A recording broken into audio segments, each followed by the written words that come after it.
Welcome, everyone. I'm your host, the J.R. Stewart. And I'm your co-host, the Tommy D. Duncan III, otherwise known as TD3 Jimmy. It is Wednesday, September the 13th, 2023. And if it's Wednesday night, It's certainly Black Men Speak. yes, So sir. let's give a big shout out to Liquid for providing our theme music, to Forest Films and our own studio for supporting our virtual studio here that allows us to bring the show to you. And also, I want to give a big shout out to my co-host because you guys may have noticed that last week he had to run solo because I was having a electrical brownout issue in my area. So want to give a big thanks to Tom for maintaining our show at a high and professional level. So that's what we're about. So, Tom, we have a grand packed show tonight. I see you have lots of inserts to share with our audience. So that means a fully packed show. Yes, So, sir. with that being said, invitation, let's do what we do and let's bring the information that we think is warranted to our listening audience and All right. watching audience. Yes, so we're going to give everybody some interesting things to talk about this week. Of course, welcome to the show. We appreciate everybody joining. And we're going to continue with our newly established mantra of doing the birthday celebrations. I mean, we haven't had any, thank goodness, homegoings recently, but we have been celebrating birthdays. And so we're going to find out for the September birthday babies who Okay. you are sharing a birthday with. So starting out with today, September the 13th, who do you share a birthday with? First, guess who? The Okay. Tyler Perry, billionaire, stage, film, producer, director, um, mass media mogul. Tyler Perry has a birthday today. Happy birthday to you, Happy Tyler. birthday. Absolutely, on September 13th. Also, Continue a doing what former, you're doing. a former classmate of mine, Michael Johnson, Okay. world class Olympic sprinter and athlete. 200, 400, and then sometime 100. But yes, Exactly. He he was also the has a king of the 200. exactly. We actually ran track together in high school, and Oh, really? yeah, happy birthday to him. We went to high school together. He was 1 year behind me, and the notorious Ayanna Van Zant, TV personality, author, motivational speaker. And this is a sister who is a true blue blood and tells it the way it is. And Jimmy, I think that given your politics and hers, I think y'all would align very well in terms of the message that y'all get to the market. But Oh, that's no, I just like her message. oh, yeah, I wasn't a big follower of her show. I did catch a little bit of it a few times, but some of the advice that she was given, common oh, sense yeah. advice, and she didn't pull any punches. So I enjoyed and appreciate having someone out there with that kind of message. Yes, yes. And also for tomorrow, for those of you who are NBA fans, Jimmy Butler has a birthday tomorrow. Was in the NBA Finals, of course. Didn't make it this year. They lost to the Denver Nuggets. But happy birthday to you on tomorrow. Yes. And coming up in a couple of days, for those of you who are old school rap fans, Dougie Fresh. Really, Dougie? Okay. Yeah, Dougie Fresh has a birthday coming up on September the 17th. He is still out there doing it.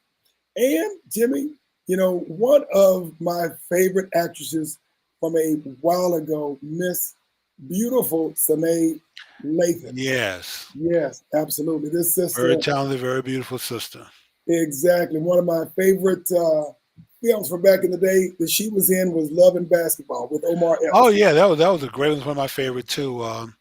And even the theme music by I believe by Maxwell. But yes, Love and Basketball was a good film. Yep. So those are our birthdays today. There were a few more out there, but we've got to code it down to our tops for this week. And so those are our birthday babies for the next week. And those Okay. birthdays who have mid-September birthdays, those are who you share birthdays with. Now we're going to move on to our top stories today. We've got a lot of stuff going on Yes, in we do. sports. And first, we're going to start off for those of you who are tennis fans.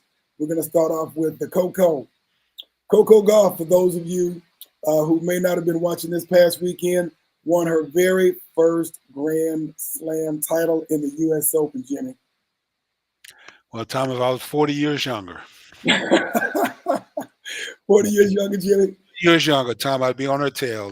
Yeah, But yes, congratulations to the young lady. So yeah. She she was has not, nothing but upside ahead of her. So yeah, she was number 10 coming in, and she ended up beating a Belarusian, Arina Sabalenka, in a comeback. She lost the first match and ended mhm. up coming back and winning the next two matches. And now at 19 years old, she has won her first career Grand Slam, makes her one of the few American teenagers to win the US Open as a teenager. Yes, And she's also the 12th teenager overall, the third in US history to win the US Open title. And this makes her third WTA title this year in women's tennis. And she is doing quite well for herself. She seems to be very mature at a very young age, and has had her ups and downs and her frustrations on the court, Jimmy. But it looks like she is finally starting to come of age, and we definitely wish her the best of luck and many other grand slams to come. yes. Now, moving on with more of our Black Girl Magic, the GOAT on the gymnastics front, Jimmy. Uh, Simone?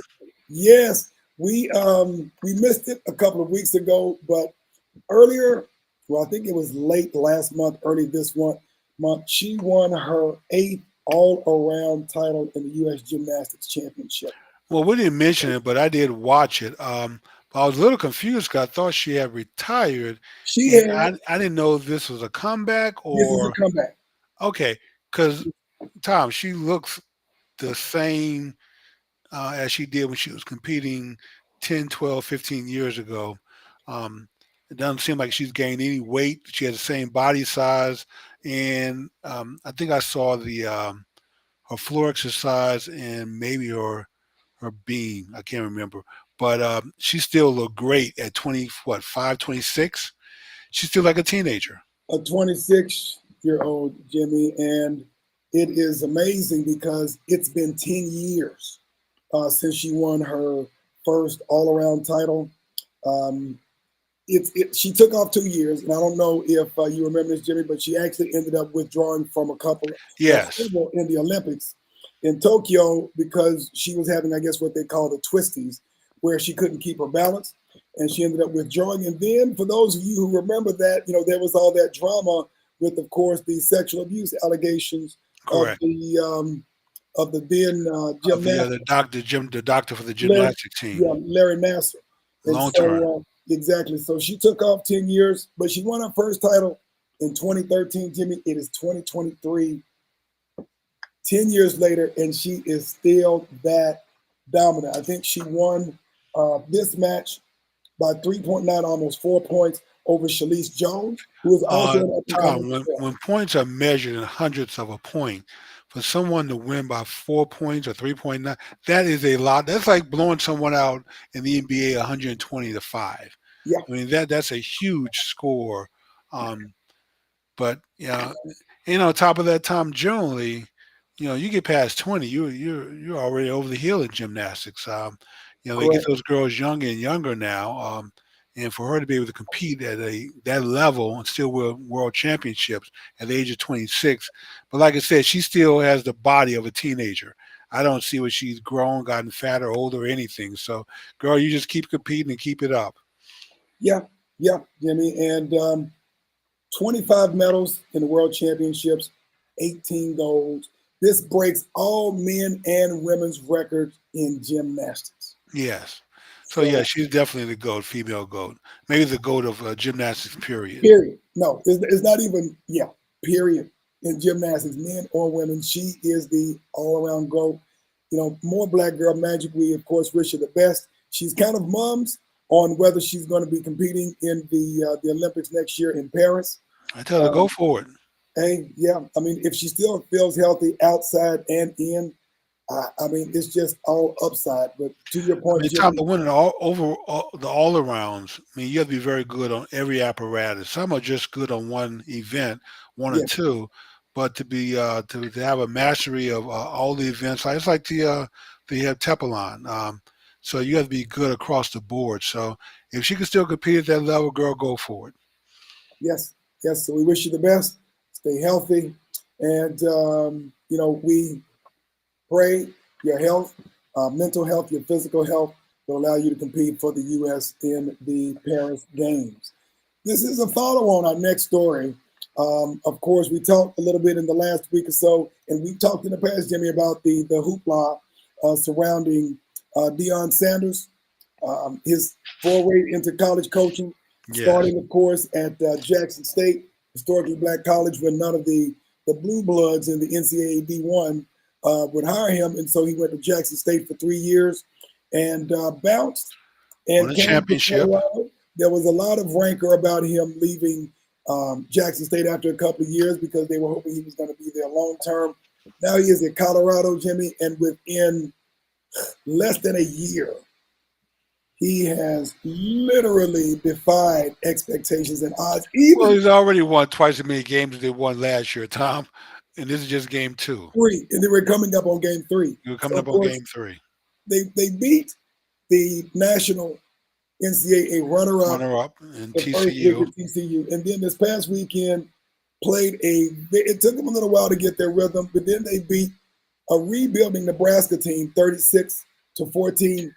Well, Tom, 20. it may be a rebuilding Nebraska team, but Nebraska's still a good team. They are. They are and have a lot of talent.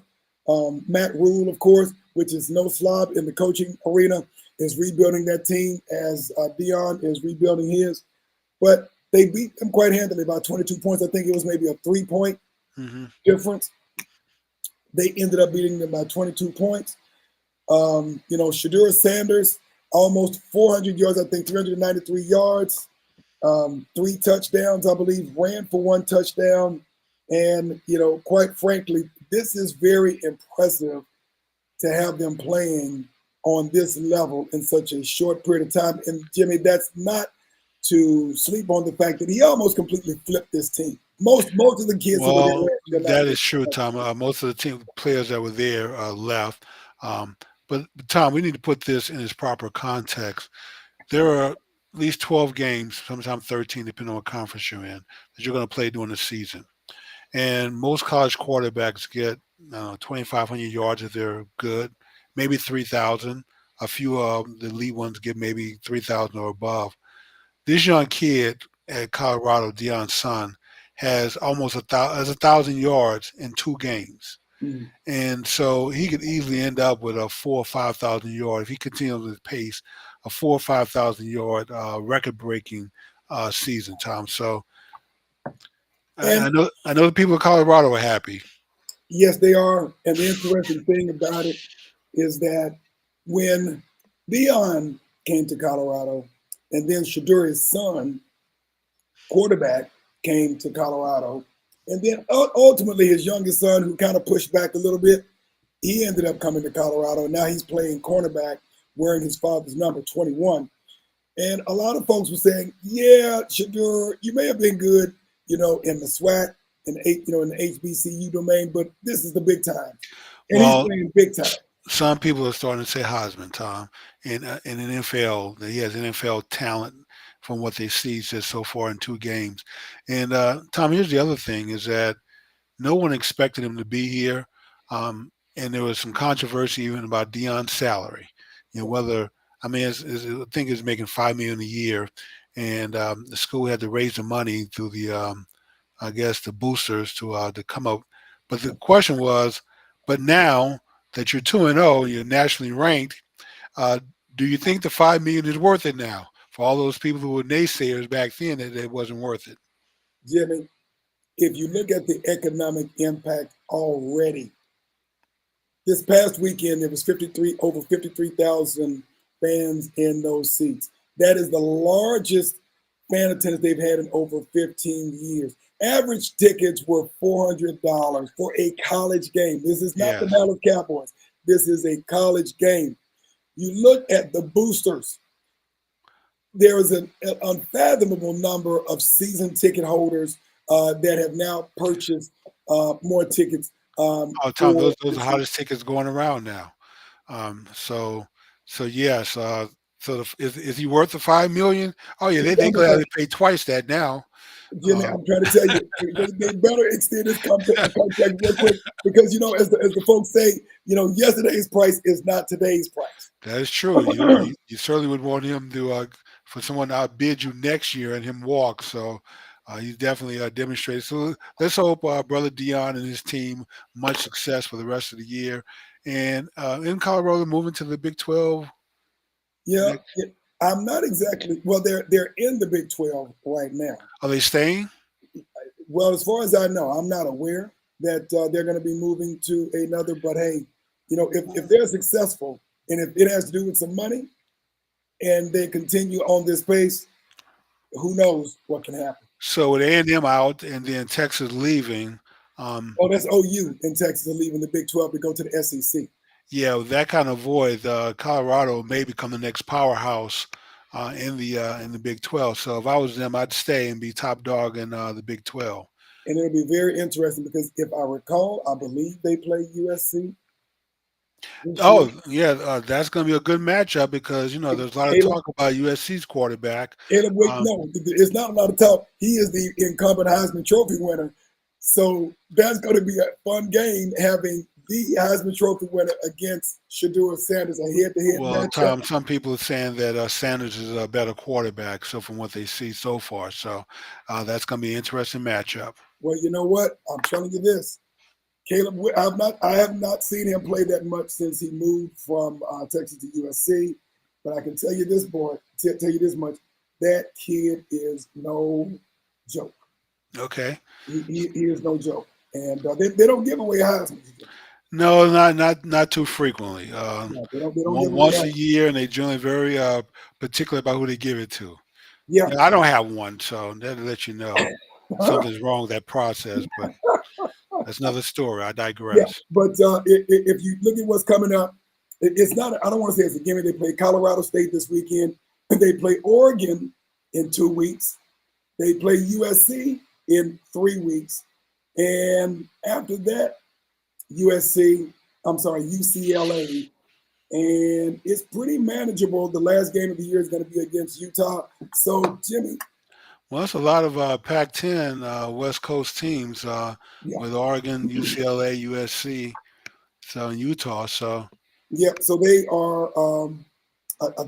Matter of fact, for what it's worth, that's their conference with the Pac-10. So, for what it's worth, Jimmy, they've got 3 or 4 prove-it-to-me teams this year who've got a solid pedigree, and I think it's going to be very interesting this year. okay, So I do again wish them the best of luck. wish them luck. And because there are so many, that be very straight, haters and naysayers, I wasn't so crazy about Deion leaving Jackson State because I know the impact that he has, but quite frankly, he continues to have on Jackson State and HBCUs. And hopefully that will continue. And I know that on the backside of things, he is still going to support them. The other thing, Jimmy, if I look at the big picture of this, he brought some of his staff and he brought some coaches from other teams Yes. to Colorado as well, giving them an opportunity to hopefully go to other teams in other Well, conferences. Tom, this should also open some doors for some coaches to move up, and but on top of that, it's also giving opportunities to some kids who were overlooked that he is recruited and brought to his team that are balling now. Straight up, straight up. I And say balling up and balling down. yep, yep. So you got Shador Sanders and you got Travis Hunter, the two-way phenom, who are already in the Heisman talks 2 games in. Nobody was paying attention to him last year because of course No. they were at Jackson State. So what that does show, he obviously has a eye for talent. Well, and plus, from what I hear, he lets his kids play. He let them celebrate. Like one of his kids got a 15-yard penalty for excessive celebration. Most coaches would chew you out for doing something like that and cost them yard position. But Deion celebrated with him, Yeah, pat him on the back. Just hey, go do your thing, have fun, because that's what it's all about. And he's not trying to temper down your style. I mean, if you have that kind of style. When you play football, then if that helps you play at a higher level, then so be it. yeah, absolutely. So before we go to the next story, let's acknowledge a couple of our Who do supporters. we have? Because I never been able to see the chat line. All right, so we got Miss Audrey Booker on the line today. Good evening and welcome to Black Men Speak. Thank you for supporting us. We have the Honey Pot, who said happy birthday to everybody. Thank you for joining us.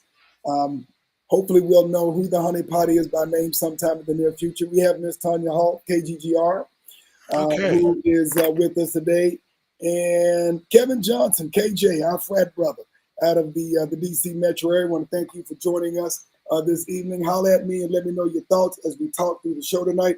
And then, of And course, the phone line is open if you want to call in. there we go. And our good friend Asar Al-Kabilan of the African Genius Podcast.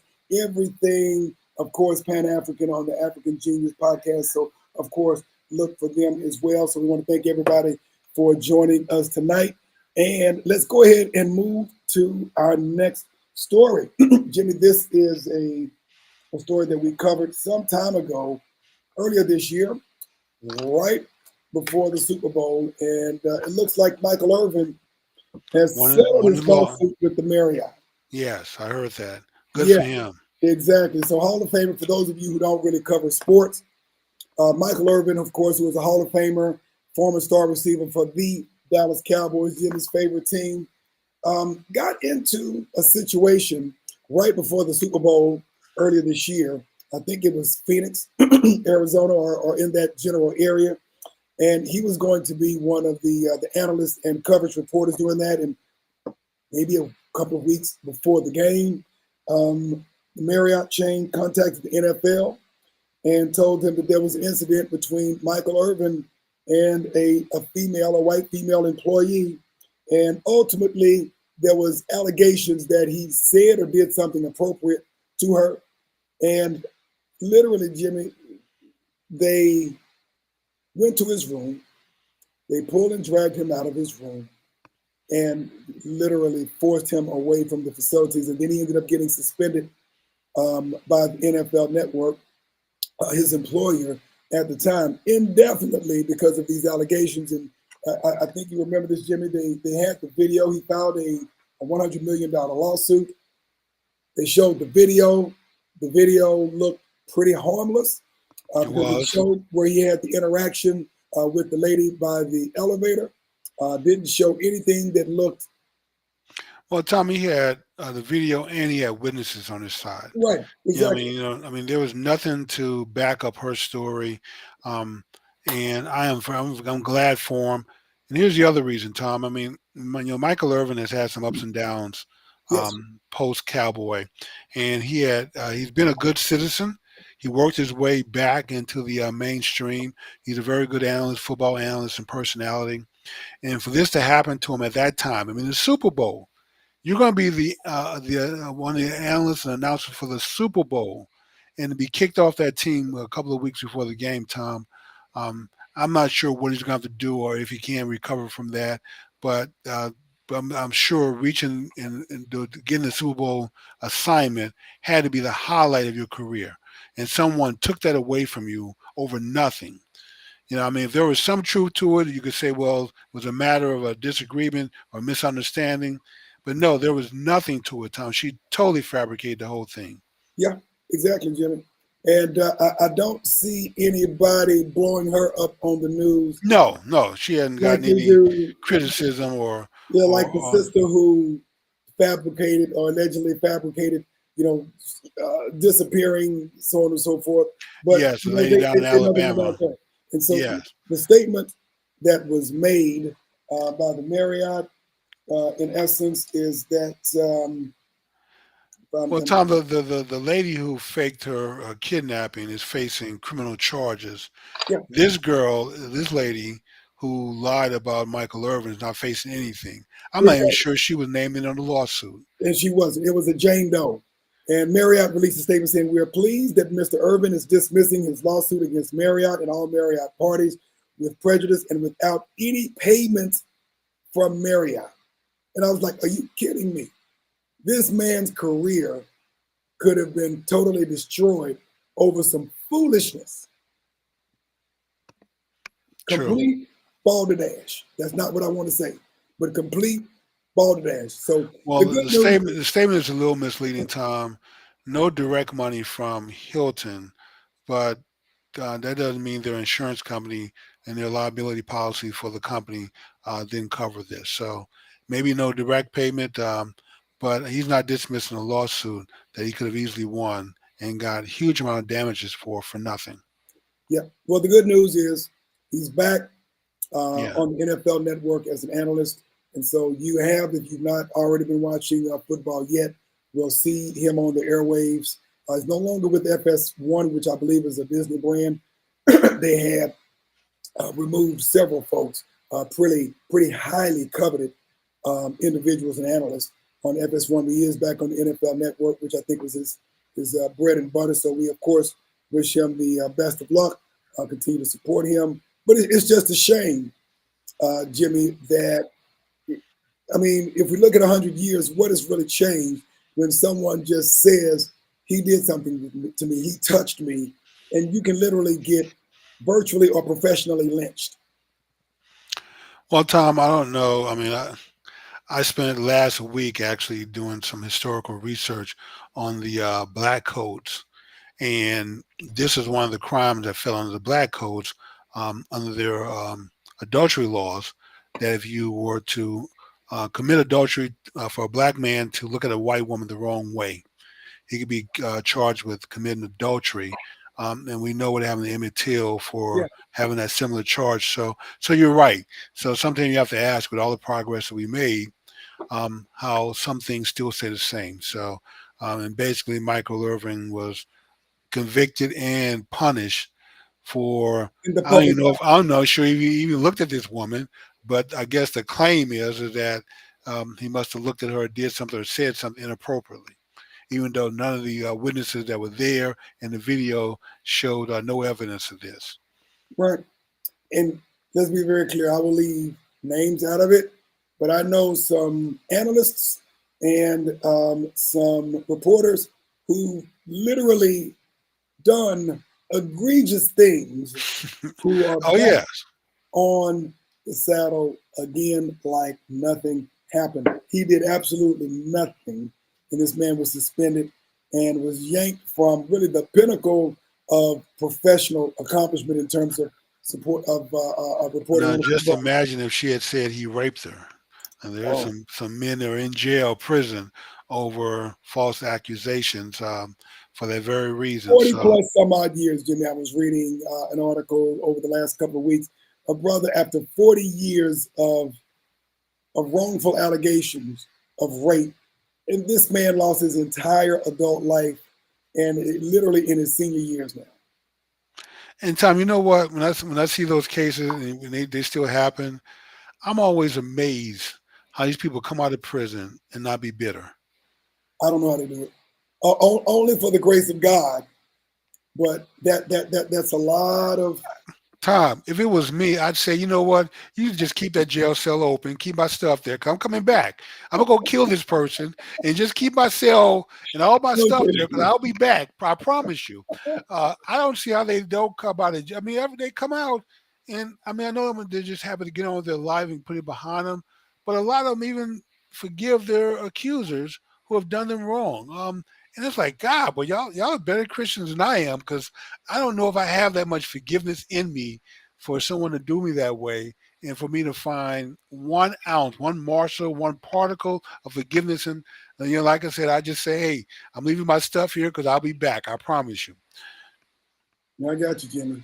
All that being said, we're happy that Michael, the Yes. playmaker, as we call him, or what his fans and his teammates call him, the playmaker, is back on the saddle again. And we look, of course, to seeing you throughout this season. Of course, we wish you the best luck, and hopefully you make up for that money that you lost during that period of time. All right, Jimmy, let's go to our last prelude to the meat and potatoes today. For those of you Okay. who watch a lot of television, a few films, Harper is going to be running The for his writer. first ever political office. He is an Iowa native, but he is running for office, running for Senate, by the way, in Michigan. And for those of you who don't know, Jimmy is also a fraternity brother of ours. He was at our convention over the last year. And so he is known for his role in The Good Doctor and Mhm. joins a field of many Democrats who are vying to take the seat of the retiring Debbie Stabenow, who will not, I think she has served 5 terms, not going to be seeking another term. So he has launched his official campaign, announced he's going to be running. This is the first time in 57 years, from my understanding, that Michigan does not have a black Democratic representative in Congress. They do have a Republican representative in Congress. And so he is going in and trying to fill that spot. Basically, his mantra and his message is creating a better brand of politics. There are only 3 other black men who are in Congress as a senator. Most of you probably know him. There's Raphael Warnock out of Georgia, Cory Booker out of New Jersey, and then of course Tim Scott out of South Carolina, who, by the way, is running for president. He has officially announced that he is running for president as well. And so Hill Harper is putting in his hat, wants to get in the big den with the other senators, and of course we wish him I the, don't wish him luck, Tom, even though our politics are on line because I'm a of course. far right wing conservative, but I do wish their brother and frat well.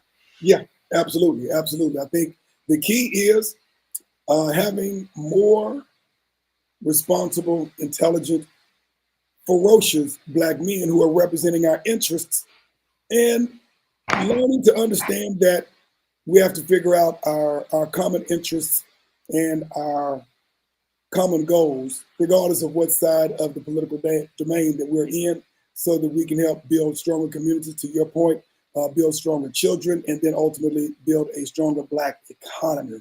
And we've talked about that ad nauseum, and we'll continue to do that, because regardless of whether you're in a red or blue state, the economy is what drives political Oh, power, yes, that's and true. political power is what builds social power, in the words of Malcolm X.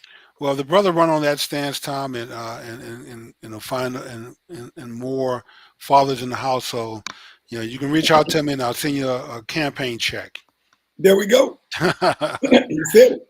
He said So it. All right, Jimmy. Well, I think we are just at about halfway through. okay. And you brought up a very interesting article that I was not aware of, regarding the remains of the Oxy Man. And maybe I had read through this before, but probably wasn't familiar about this new discovery and this new research on discoveries of the remains in Europe.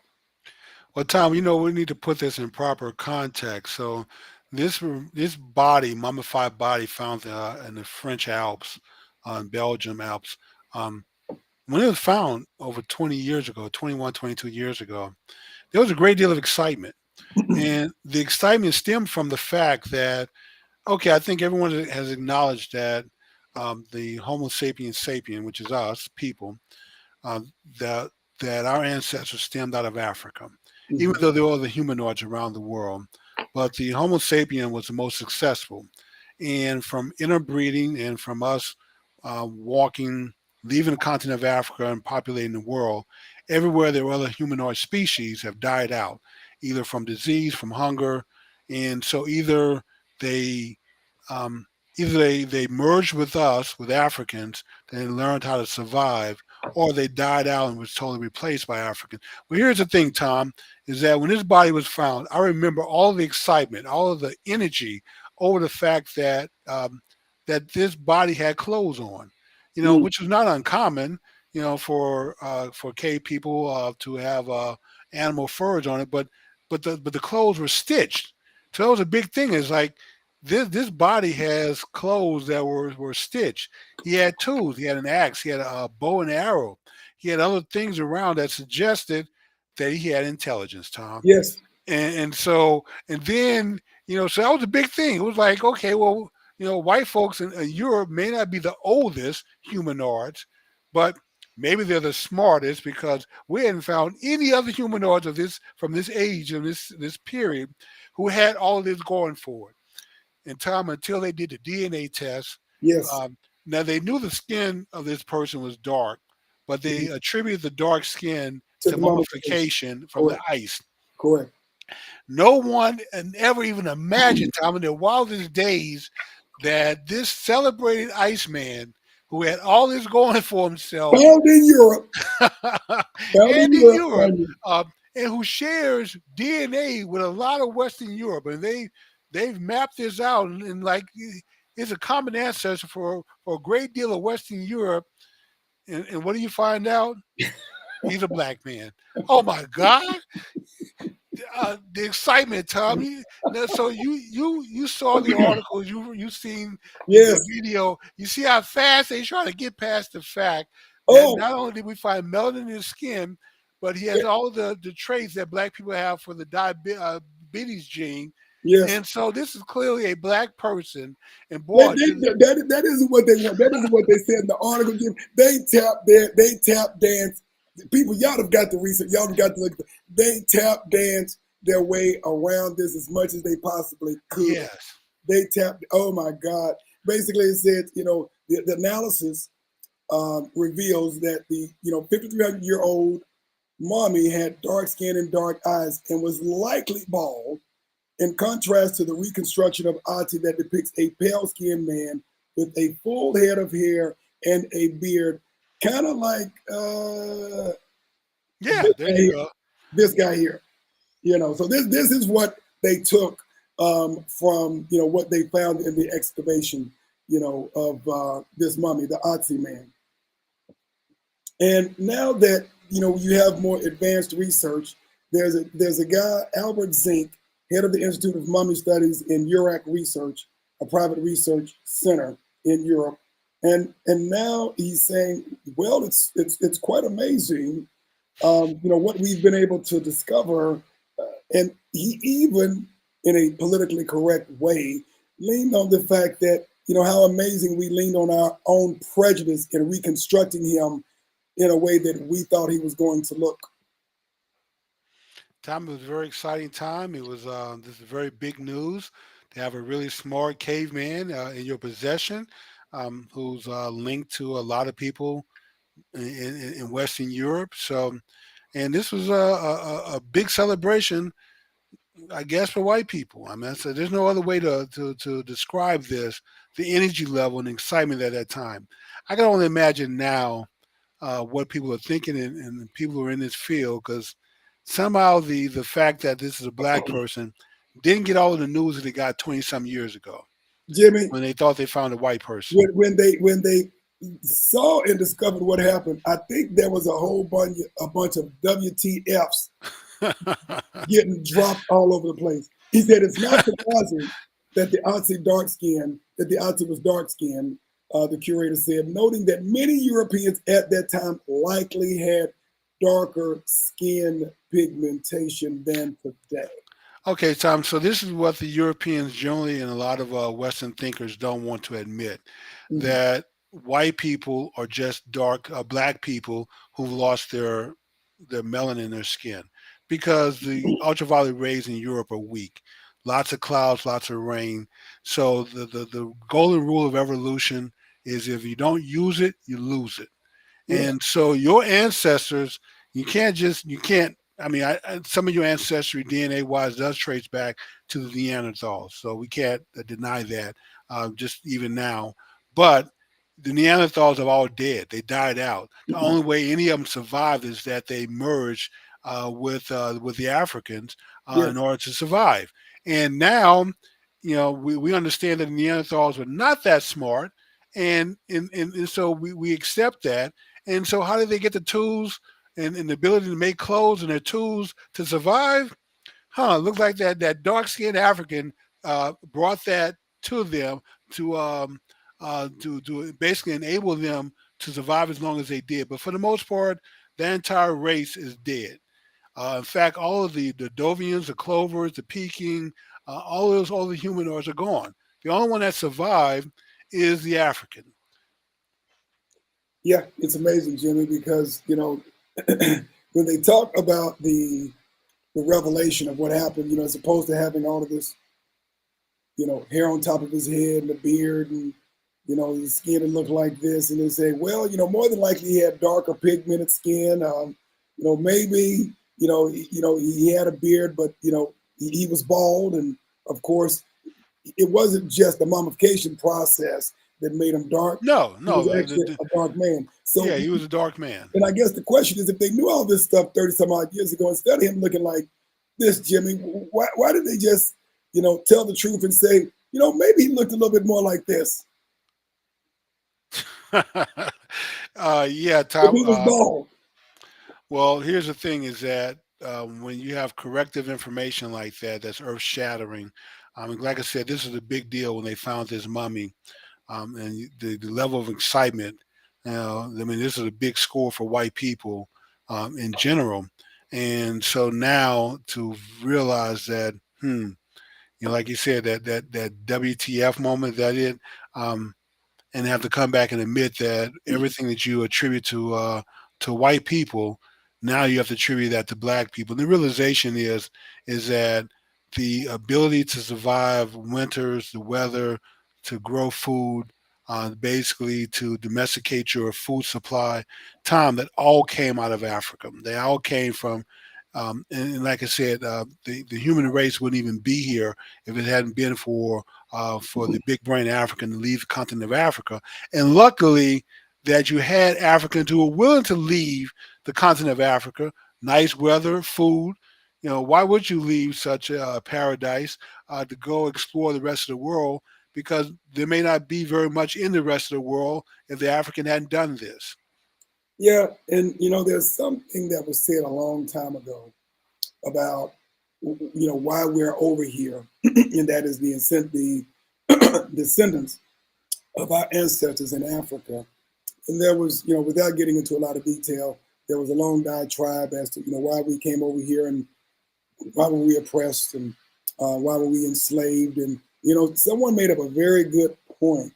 They said, maybe in some peculiar way, we were brought over here under these circumstances to save what America will ultimately become.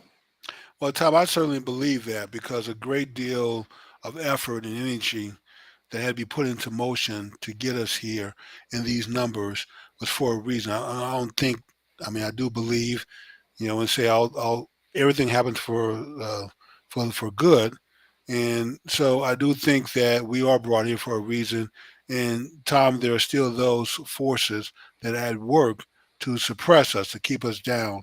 And so let me share this with you. Not only did the Africans populate the planet and help us survive, but everywhere we've gone, we brought knowledge with us. And I mean, even archaeologists are starting to discover that we had trade and commerce with South Americans.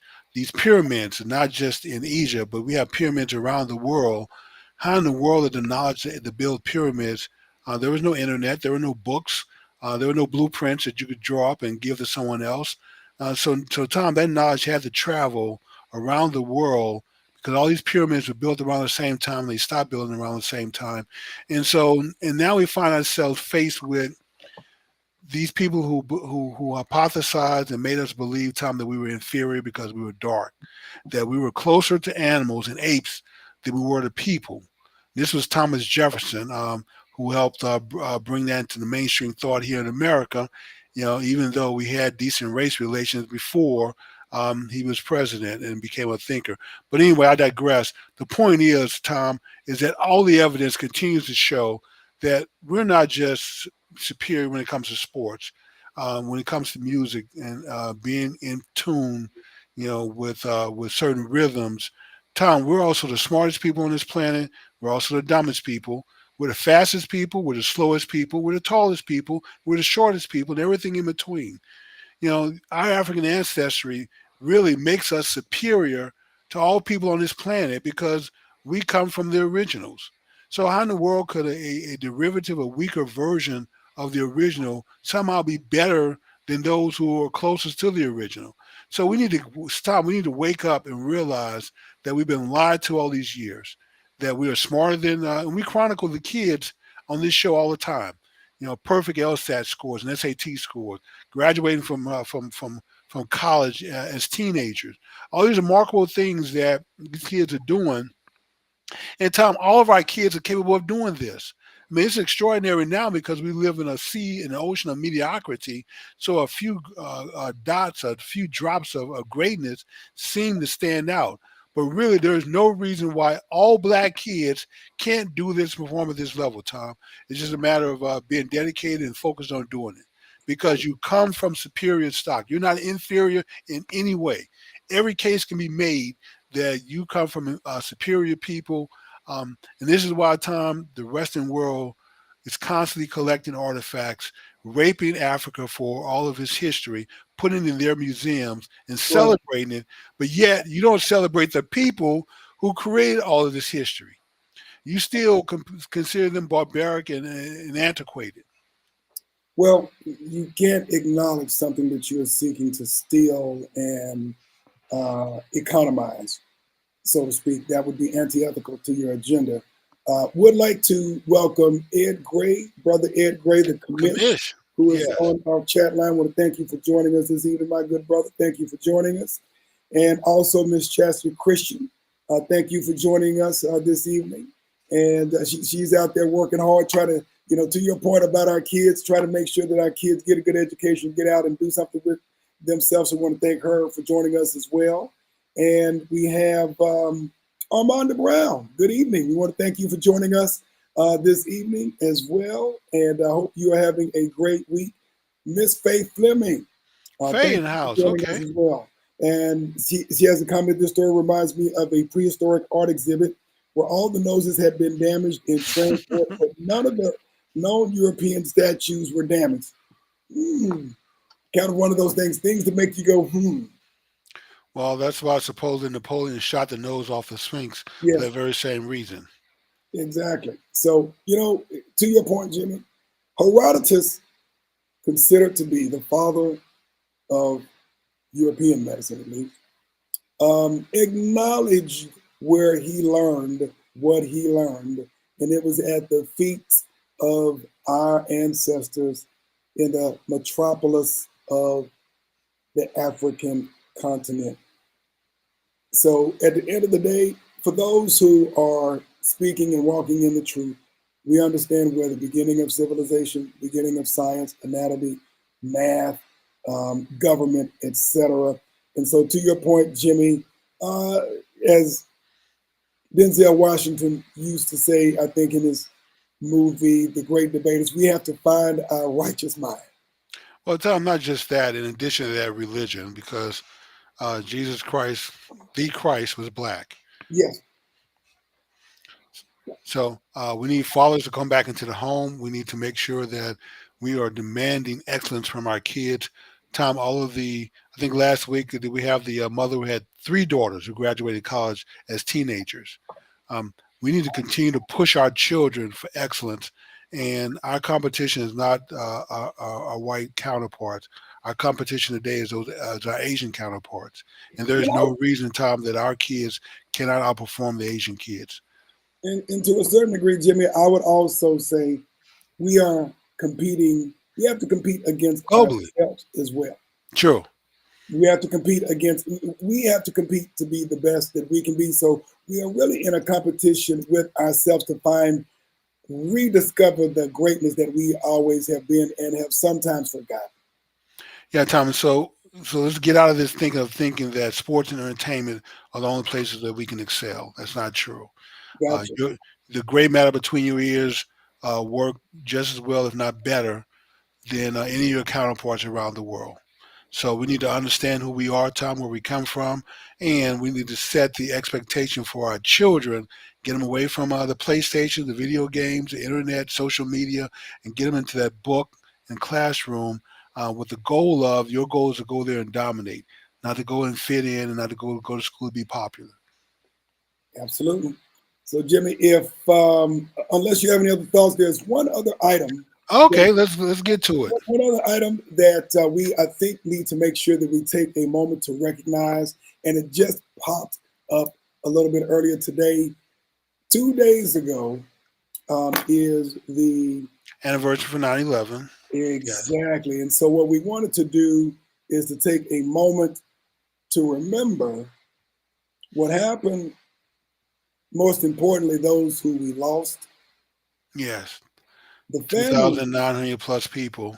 exactly, the families who were impacted by it irreparably, because of course our world is not the same because of it. And this is the rebuild of the 911 memorial in New York City. And make sure that we take a moment of silence to remember those we lost and what it meant to the world, and maybe take a few minutes to remember what that meant to us and what we need to learn from it. So why don't we do this? Take a moment of silence, Okay, Jimmy, and then we can talk about it for a few minutes, and then we'll just wrap up the show. sure. Okay, we'll take a moment.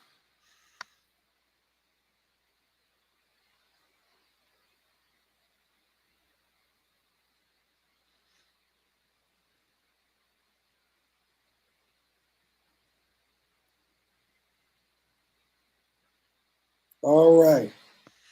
Well, Tom, I think everybody either knows someone who was touched by what happened or knows someone who was touched by it. It's only maybe 1 or 2 degrees of separation Yeah. from any average American and then the people who died. It wasn't just the 29 plus that died, 2,900 plus and that died. I think like 2,973 for the exact number. But all of the first responders and the people who are still dealing with cancer and inhalation and breathing problems long after 9/11, who have died trying to rescue people. And Tom, I remember I was at work. I was at I think I was at MCI WorldCom at the time when this happened, and I remember the people who were jumping off the buildings who were trapped that couldn't get to the lower floors, and the fire was coming up, rising up, and some of them do decide to just jump rather than die in the fire. And the sound of bodies hitting the ground, the thumping sound when they hit the ground, I mean, it's just a horrific sound. And Tom, I can't even imagine in my worst nightmare going through something like that, having to live through that.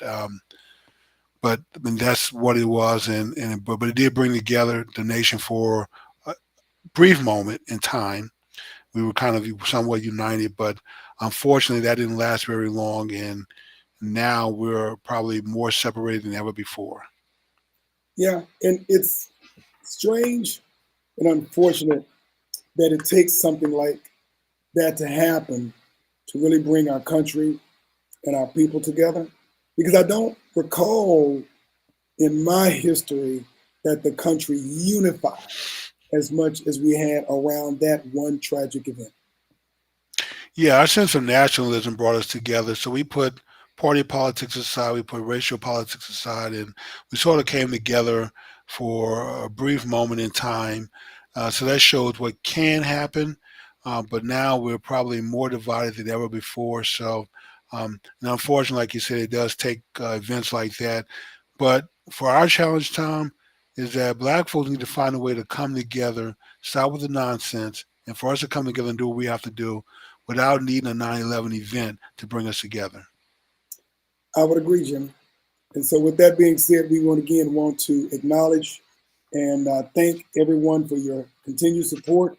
We will continue to come here every week, bringing the news that we feel matters. We are not here to entertain, but we do entertain sometimes. Well, We like are Keisha here, Jones says, we're not for play play. yes. We do want to inform, we do want to educate, we do want to inspire. And so, you are the reason why we are here. We want to thank you for your continued support. And of course, we will be back next week, Jimmy, because of course, if it's Wednesday night, It's certainly black men speak. And one final thing, Tom, do we have the email address we can post? Do we have that uh, quickly in our? yes, we do. Give me just a second, and I think I should have something for everybody. If you have any topics that you're interested in having us discuss or research or share, please send us an email with the information, and we'll be glad to share and look into it to make sure that we get the information out. Because it's not just our show; it's your show also. So we do this for you. All right. So, for those who would like to send us any thoughts or ideas on what you would like to hear us talk about, on any show, feel free to email us Yes. at dmstalkshow@att.net. So, okay, Tom, we got about 4 minutes left. Hey, You want to we end the show early? Or you want to yeah, talk about? Jimmy, we've gone over several times, so we can give folks back 5 minutes for We one. get back 5 minutes. Okay. Why don't we do that? We're going to give everybody back 5 minutes. So, that being said, we'll see you guys next week. Good night, everyone.